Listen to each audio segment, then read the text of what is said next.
Chapter 34 drugged अश्वत्थ। वो जल्दी से अश्वत्थ के पास गई और उसके हाथ से टाई ले ली और अपने पंजों के बल खड़ी होकर टाई बांधने लगी। अश्वत्थ उसे देखने लगा और अचानक से उसने तिया को कमर से पकड़कर ऊपर उठा लिया। तिया हैरान होकर अश्वत्थ को देखने लगी। तिया और अश्वत्थ के फेस एकदम पास थे और अश्वत्थ ने उसके माथे से अपना माथा सटा लिया। तिया ने हमेशा की तरह कुछ नहीं किया। तिया जानती थी कि वो रोमांस के मामले में जीरो है और अश्वत्थ को ही हमेशा पहल करनी पड़ेगी। तिया ने अश्वत्थ के गले में अपने दोनों हाथ डाल रखे थे और अपनी आंखें बंद कर ली थी। वो अश्वत्थ को बहुत पसंद करने लगी थी। उसके लिए अश्वत्थ अब सब कुछ था। उसे एहसास नहीं था कि वो अश्वत्थ को प्यार करने लगी थी। अश्वत्थ तिया को रानी की तरह रखना चाहता था। उसके कदमों में दुनिया भर की खुशियां लाकर रख देता। तिया के बस एक बार कहने की देर थी। दोनों एक दूसरे में खोए हुए थे कि तभी उनके बेडरूम का डोर बहुत जोर से नॉक हुआ। बाहर से झगड़ा करने का शोर भी सुनाई दे रहा था। अचानक से तिया और अश्वत्थ होश में आए और दूर हो गए। अश्वत्थ ने तिया को नीचे उतार दिया। अश्वत्थ के चेहरे पर नाराजगी साफ दिखाई दे रही थी। वो अपनी टाई सेट करते हुए डोर खोलने गया। जैसे ही डोर खोला, अचानक से 6 लोग अंदर गिर पड़े। अभरम बोला, हाय।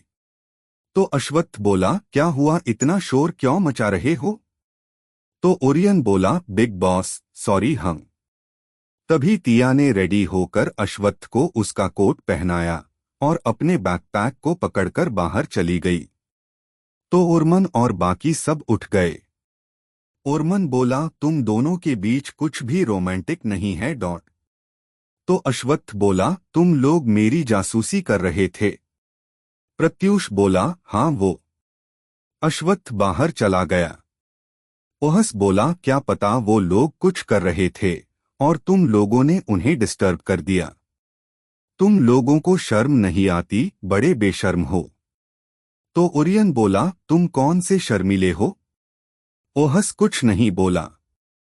तिया लेट हो गई थी तो वो सीधे बिना ब्रेकफास्ट किए कॉलेज चली गई थी।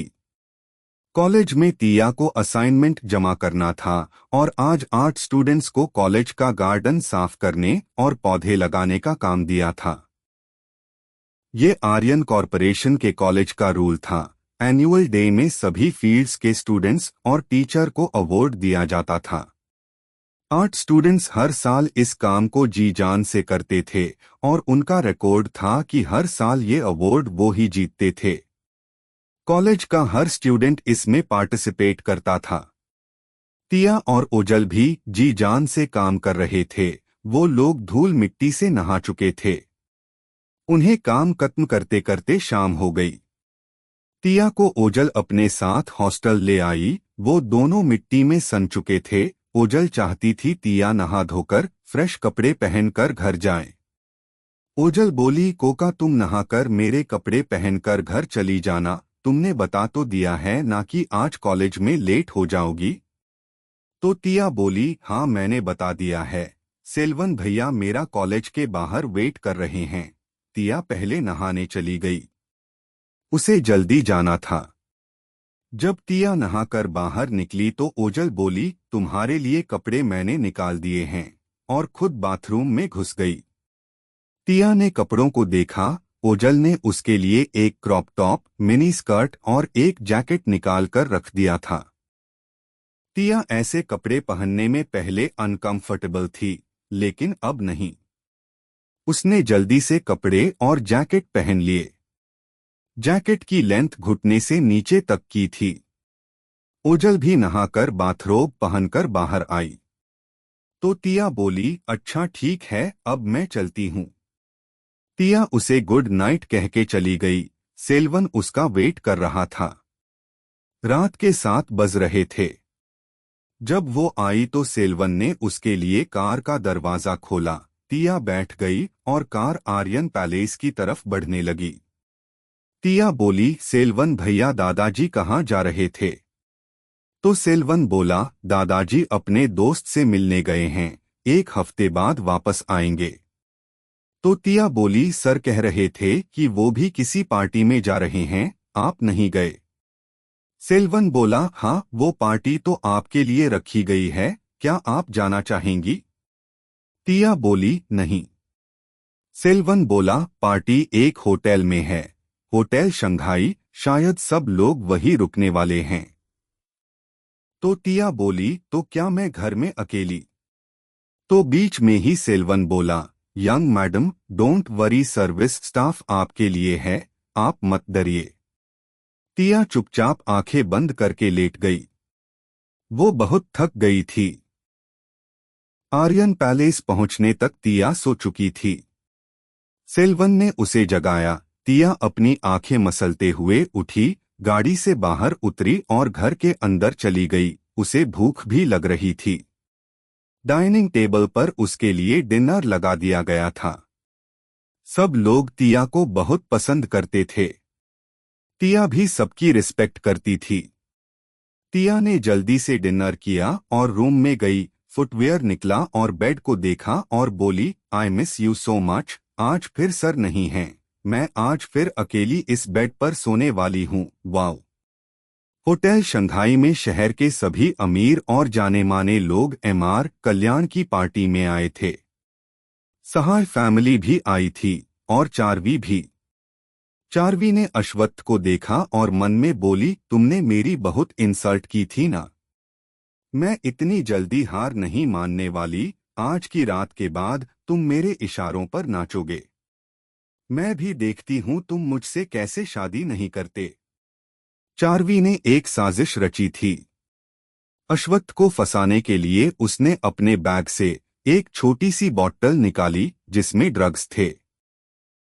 उसे बस अपने काम को अंजाम देने के लिए कैसे भी करके अश्वत्थ की वाइन में वो नशीली दवा मिलनी थी और उसे मौका मिल भी गया। उसने एक वेटर को इस काम के लिए बहुत सारे पैसों का लालच दिया। उस वेटर ने अश्वत्थ के वाइन के गिलास में वो नशीली दवा मिला दी।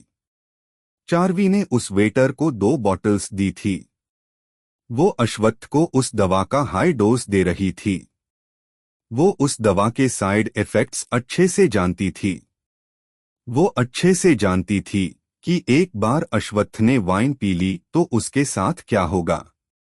अश्वत्थ को कुछ भी होश नहीं रहेगा। वो एक ऐसी दवा थी जिसे लेने के बाद किसी चीज का होश नहीं रहता था, कुछ भी सोचने समझने की हालत नहीं होती।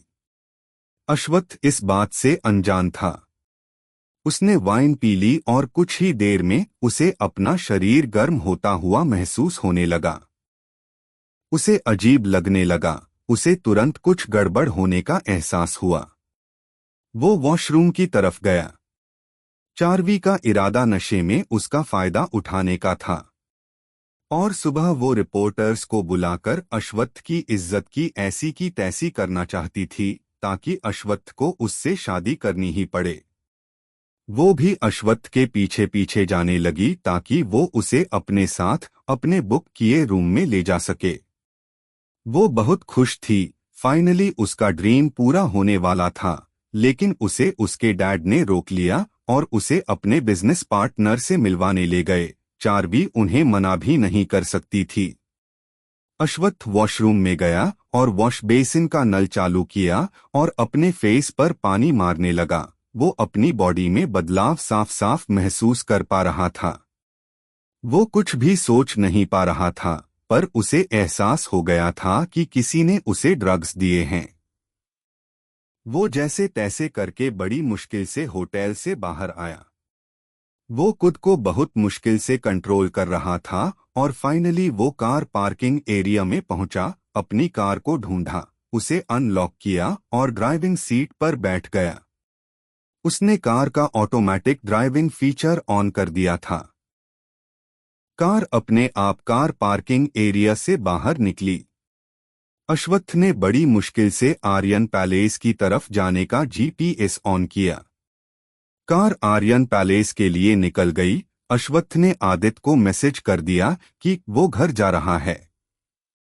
उसने उसे नहीं बताया कि उसके साथ कुछ गलत हो रहा है और खुद को होश में लाने की कोशिश करने लगा। उसे अब जल्द से जल्द घर पहुंचकर अपना नशा उतारने के लिए नहाना था या फिर उसके बाद डॉक्टर के पास जाना था एंटीडोट लेने के लिए। कुछ ही देर में कार आर्यन पैलेस की पार्किंग में पहुंची। अश्वत्थ बड़ी मुश्किल से कार से बाहर निकला और जैसे तैसे करके अंदर गया। वो तो अच्छा हुआ कि सर्विस स्टाफ के सारे मेंबर्स अपने क्वार्टर्स में सो चुके थे। वो बड़ी मुश्किल से अपने बेडरूम के दरवाजे के पास पहुंचा। तब तक वो ड्रग्स तेजी से अपना काम कर रही थी। अब तक तो अश्वत्थ की हालत बहुत खराब हो चुकी थी। उसने दरवाजा खोला और अंदर गया और उसने अंदर जाते ही अपने शूज निकालकर फेंके। उसका शरीर गर्म हो रहा था। उसने अपनी जैकेट, टाई, अपना वेस्ट कोट सब निकाल कर फेंक दिया। अपनी शर्ट के बटन खोल दिए और वो बाथरूम की तरफ बढ़ने लगा। लेकिन तभी उसकी नजर बेड पर पड़ी और वो अपने आप रुक गया। तिया ने ब्लैंकेट नहीं ओढ़ा था। वो ऐसे ही बेड पर सो गई थी। खिड़की से चांद की रोशनी अंदर कमरे में तिया की बॉडी पर पड़ रही थी। अश्वत्थ बाथरूम की तरफ जाने की बजाय बेड की तरफ बढ़ने लगा। तिया गहरी नींद में थी। अश्वत्थ बेड के पास पहुंचा। तिया सिर से पांव तक सेडक्टिव दिख रही थी। अब ड्रग्स का नशा पूरी तरह से चढ़ चुका था। उसकी हालत खराब हो रही थी। वो तिया के ऊपर झुक गया और सीधे तिया को किस करने लगा। अचानक से अपने शरीर पर हलचल महसूस करके तिया की नींद खुल गई। जब उसने अश्वत्थ को देखा तो उसकी आंखें फटी की फटी रह गई। अश्वत्थ उसकी गर्दन पर किस कर रहा था। तिया ने उसे दूर किया। वो डर गई थी। जब उसने अश्वत्थ की आंखों में देखा तो उसे बहुत अजीब लगा। उसे अश्वत्थ का शरीर बहुत गर्म महसूस हुआ। अश्वत्थ अब उसके होठों को किस करने लगा।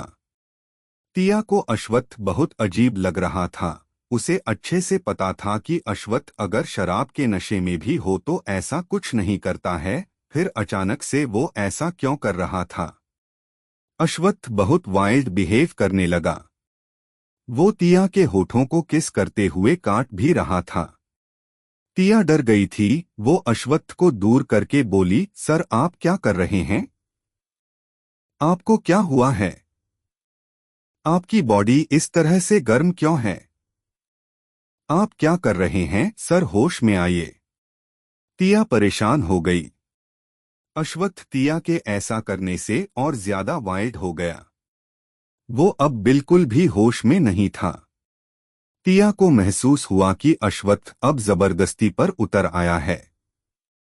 वो अश्वत्थ को दूर करने की कोशिश करने लगी। अश्वत्थ ने तिया के दोनों हाथों को अपने एक हाथ से ऊपर करके पकड़ लिया और उसे किस करने लगा। कुछ देर तक स्ट्रगल करने के बाद तिया को समझ आ गया कि वो अश्वत्थ की ताकत के सामने कुछ भी नहीं है और अश्वत्थ बिल्कुल भी होश में नहीं है। अब उसके पास खुद को उसे सौंपने के अलावा कोई रास्ता नहीं था। आखिर वो दोनों मैरिड थे। उसके आगे उसने उसे नहीं रोका। तिया ने अपनी हार मान ली और खुद को अश्वत्थ को सौंप दिया। होटल शंघाई में चारवी पागलों की तरह अश्वत्थ को खोज रही थी। वो मन में बोली, डैम, अब ये अश्वत्थ कहाँ चला गया? कहीं वो किसी रूम में तो नहीं चला गया? हे भगवान, अगर वो नहीं। और वो उसे खोजने लगी। वो खुद को कोस रही थी। वो बहुत गुस्से में थी। क्या होगा जब सुबह होगी और अश्वत्थ को ये समझ आएगा कि कल रात उसने क्या कर दिया? क्या तिया अश्वत्थ की इस हरकत को उसका हक मान के जाने देगी या फिर गलती मान के उससे अलग हो जाएगी? जबरदस्ती कायम करा गया ये रिश्ता क्या तिया और अश्वत्थ के बंधन को और मजबूत बना देगा या और कमजोर कर देगा?